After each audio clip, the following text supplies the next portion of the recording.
Page here. This video I'll be reviewing set number 76039. This set costs £20 and it's called Ant-Man Final Battle. First minifigure set, which is Hank Pym in his Ant-Man costume. Now I'm sort of surprised that LEGO put this minifigure in a set. Well, I guess perhaps before the movie released they didn't know that he didn't really play that much of a role in the movie, or at least not in the Ant-Man costume. Like, he wasn't the main guy who wore the Ant-Man costume. That was Scott Lang, I think, was the name of the character. But this is definitely quite a nice printed minifig. I mean, the printing sort of shows some armour detail there, a sort of strinking bit there to help his suit shrink, some red lines there, some sort of knee pads there, and overall there's some very little detail, but very nice details there. And the helmet piece is the same one as the other Ant-Man in the set, which is Scott Lang, but this Hank Pym one is unique because it's moulded in black, and I have to say it looks a lot better in black. I really wish the original version, well, not the original, but the other one in the set was done in black, but I guess it makes the Hank Pym one a lot more unique, and this is sort of closer to how his suit looked in the movie, so it is accurate, and you could sort of use this as a sort of custom of Batman, like a unique version of Batman, because it does sort of look like a Batman cowl when moulded in black, only with red eyes, so that sort of makes it unique to the Ant-Man sort of character. And the actual mould of this is very nice. I mean, the black one's very plain, yet it looks really nice and sleek. And around the back he has a little bit more printing, which sort of just shows some rivets and some bolts and stuff. And the back printing is definitely a lot more detailed than the front, although both prints are very nice and very detailed. Overall though, this minifigure is very simple, and the face underneath is Gandalf. Now I'm not really sure why they used that face, since it really doesn't look like the actor who played the Hank Pym Ant-Man, but when you put the mask over it, it really doesn't affect it that much. I mean, you can just see some wrinkles and a smiley face, or wrinkles and an angry face, so it works fine. I just really wish they hadn't used the Gandalf face, since that's just a bit odd, since that's already a licensed character's face. And it's not even a character from the MCU, so I'm really not sure why they used that face. But overall, this minifigure is very nice, yet very basic. The second minifigure set, and the second minifigure set is Scott Lang's Ant-Man. And I have to say, this version of Ant-Man definitely looks really nice. It has a lot of really nice details to it. I mean, the torso is really intricate, and it shows a zip, and it shows some red details there. And it's basically the exact same torso as the torso for Hank Pym's torso, only it has a lot of really nice silver details, and that definitely makes the details of the torso pop out a lot better. And there's like the zip detail here, there's sort of some strap details here, there's a belt here, and there's sort of the strinking disc there. I wish they had a blue one of those as well, like an alternate torso, although perhaps that would be a bit expensive for a £20 set. So I get why they didn't do that. And he also has plain grey hands and plain black arms. The legs have a little bit of printing on them as well, with some silver lines continuing down from the torso and the hips. And the back of the torso has a lot of really nice detail. There's a lot going on there. I mean, there's lots of really intricate lines. There's a dot here, there's a belt here, and some straps down here. A bit of red here to sort of make the colour scheme work a bit better and be a bit more accurate to the movie. And overall, this version of Ant-Man is very accurate to how he looks in the movie, and it looks basically 100% like the movie version, apart from the mask. Now, the mask itself is a really nice mould, and a very unique mould. In fact, it's exclusive to the set. I mean, you get two of them, but both of them are exclusive. And this version's done in silver. I sort of wish it were done in gunmetal grey, which would be a lot more accurate to the actual movie version of Ant-Man. Well, I guess this version looks a lot more shiny and nice, so I guess that's why LEGO did it. But the feature that I really don't like about this mask is that it doesn't have a breathing apparatus, whereas the one on Ant-Man's sort of mask does. I mean, I guess for a LEGO style it sort of works, so that's okay, and overall this face mask looks really nice, and it's a really nice silver colour. The red lines for the eyes look really nice, and in general this is just like a minifig scale version of Ant-Man. It's sort of photorealistic, only minifig style, so that's quite nice.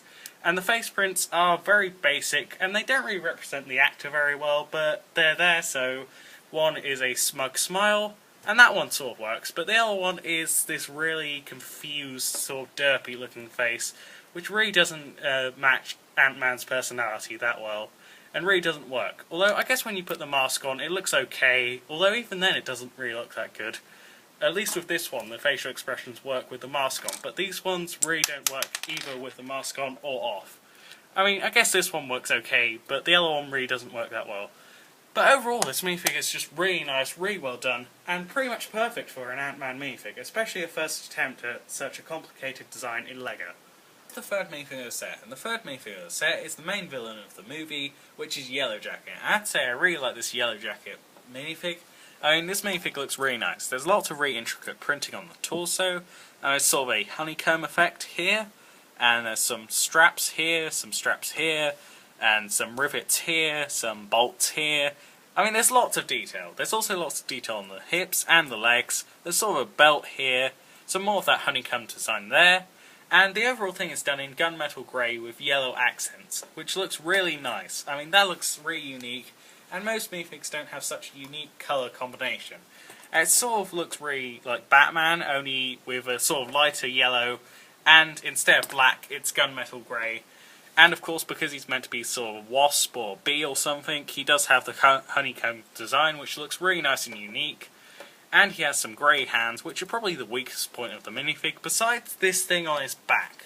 Now this is meant to represent the sort of flying and shooting technology. The shooting bit is really nice, it's some stud shooters. I sort of wish the studs were done in blue, or they'd create a special sort of type of stud shooter, since that doesn't really look accurate to how his guns looked, but they work alright and really well. And those are stud shooters, which just shoot off studs, and those work really well. And you can range the articulation around here, although not too much since it is very easy to break. And the wings really don't look that good. I mean, they sort of probably should have used a cloth piece, or perhaps a sort of piece like this, this wing of the ant. Something like that. I mean, I guess perhaps that would have been a bit expensive. But this just looks really clunky, and his actual suit just looks sort of really sleek. And I really don't like that. But the overall minifig, if you take that bit off, or perhaps create your own custom version of whatever that contraption is called, looks really nice. And the face sort of captures the angry, sort of really jealous attitude of the main character, who this is based off. And there's also a bit of printing on the back, which sort of shows some various details, like some shiny details there, some sort of streaking stuff there, something to power up the flight suit or something. I don't know what that is, but it's very nice printing. Unfortunately, no back leg printing or arm printing, but I'm fine with that considering how great the rest of the printing is. And there's also printing on the helmet, which creates a really unique look, and that looks like the suit, only in minifig form, and it looks really accurate to how the suit looks in the movie. And that's really cool. Perhaps the most realistic Lego piece I've ever seen compared to a movie prop in a movie. But yeah, it has all sorts of lines on it, there's some yellow, and the inside is completely yellow, but the outside is completely gunmetal, and that creates a really nice look. And the overall suit just looks really nice. It's a really great minifig design. I really like this minifig, and it's definitely the standout of the set, although the Ant-Man set overall is just great. But this minifig is perhaps the best feature of the set. It's a really nice, intricate looking minifig, and probably one of my favourite Marvel minifigs they've done so far. Some other stuff which is included in the set. And there's a 1x1 brick, a 1x2 plate, two very nice dark blue ants which are exclusive to the set, which is quite nice to have an exclusive ant colour for this set, and a super jumper which I really don't care about particularly. And yeah, that's just some extra stuff in the set. These work with the main build as sort of scaled down or minifig scale versions of those pieces, and I'll get to that a bit later on. So that's it for these pieces. They're just some little extra things in the set, which is quite nice to include in the set as sort of accessories in the set. Here's the main build of the set. And the main build of the set is Anthony the Ant. And I have to say, this is a really nice brick build, and it definitely represents the big massive ant in the final battle of Ant-Man very well. And this looks really nice, especially the colour scheme. I mean, the dark blue and the dark red look really nice together and sort of contrast to each other very well. And also this ant has very nice head. I mean, the head looks really nice, apart from these two pink pieces which show up occasionally if you get the wrong angle, but at most angles you don't see those, so it's fine. And the eyes look really nice. I mean, they're very well detailed. And also there are some pincers, and those can open and close to encase a minifig in them. And because of that, there are these two studs showing. I sort of wish those weren't there, but it sort of works with a play feature of the set, where the ant is sort of capturing Yellow Jacket. So I guess that's okay, and the head articulation is really nice, so it swivels all the way around, looks up, looks down, looks all around. In general, it just looks really good, and works really well. And also, the back abdomen of the ant can be swiveled down, be swiveled up, and you can sort of use that with the head to give it different expressions and different looks to it. That's really nice how there's lots of articulation on this little build of an ant. And also, there's a seating place for Ant-Man. Now, I sort of wish that wasn't there because it sort of leaves a big gaping hole in the ant, which looks sort of weird. But I guess it's okay since it does sort of work with the minifigs very well. And you can just sit Ant-Man in there. I mean, it's a very cramped space, but it sort of works. And also, one final thing I'd like to point out is the leg articulation really is non-existent. And that's one bit of the articulation which I wish was a bit better. But considering they had to have it stable, I sort of get that. And it is very stable, it does stand up very well in most angles, and also the wings look really nice, although the connectors for them are blue, sort of light blue, and they have brown pins, which really don't look that nice, and that's the weakest point of this build, I'd say, although there are some other weak points, but not really many.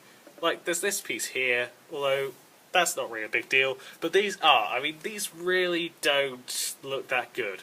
But the actual wings themselves look really nice. I mean, look at all that detail. There's so much detail there. There's lines, there's these dots. I mean, it just looks actually like an actual ant's wings of a flying ant. And when you tuck those in, that looks really nice as well. Although it looks best when it's in flight mode. And that just looks really nice and creates a really nice ant design and finishes off the design of the massive ant in brick-built minifig form really nicely. And also, it can move up and down. And you can just get into all sorts of poses, and it looks really nice. And it looks really nice on its own, or with the minifigs, or with the entire set. It just looks really nice in like a photorealistic version of an ant in brick-built form. Apart from those two pieces there, it's a really great build. The main two builds in the set, and this build is really nice. I mean, it has a scaled-up version of a 1x1 brick and a 1x2 plate.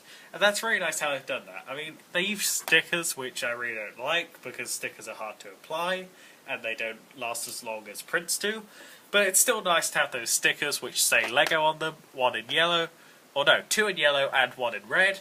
And the build for the bricks are actually really nice. It's really nice to have like a really massive Lego brick, especially compared to a minifig. I mean, that just scales really well with the Ant-Man sort of theme of scaling stuff up and down, and them shrinking and growing. So that's really quite nice how they've included that. I mean, I think in the movie, the final battle took place on a Thomas the Tank Engine track, but I think the Lego bricks work better for a Lego set and look really nice and definitely are really unique. Also in this build is a few screws which are scaled up, and that's quite nice as well. I mean, not as nice as the Lego bricks, because it's a Lego set with really massive Lego bricks, and that's really nice. I've sort of scaled those to the smaller versions of Ant-Man and Hank Pym and Yellow Jacket. But also, these have a sticker on top of them. They're very simple builds, although the Lego bricks are definitely a lot better. Unfortunately, there aren't some miniature screws for like the minifig scale versions of Ant-Man and the other minifigs, but basically what this does is you'd set up Yellow Jacket, although he does fall over quite often by himself, but perhaps you'd set him up on like a brick, like this one right here. Pretend it's like a bit of scenery, although even then he's falling over, so this play feature really doesn't work that well, but it's mainly because of Yellow Jacket himself. But basically what you do is you'd step a minifig on here in hopes of this launching off. I mean, the launching feature doesn't work that well, but considering how nice the actual build of it looks, I'm okay with it. And you could just take these off separately and use them separately, and they'd look really nice as a display piece, and yeah. In general, they're just really nice bricks, and the play feature doesn't work too well, but I'm okay with that. And that's it with the side build.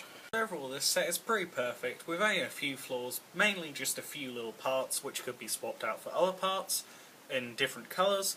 But overall, I really love this set. It's a really great set. I'd give it a 9 out of 10, and that's it for this review. If you enjoyed this review, don't forget to like and subscribe. I'll see you later, alligator.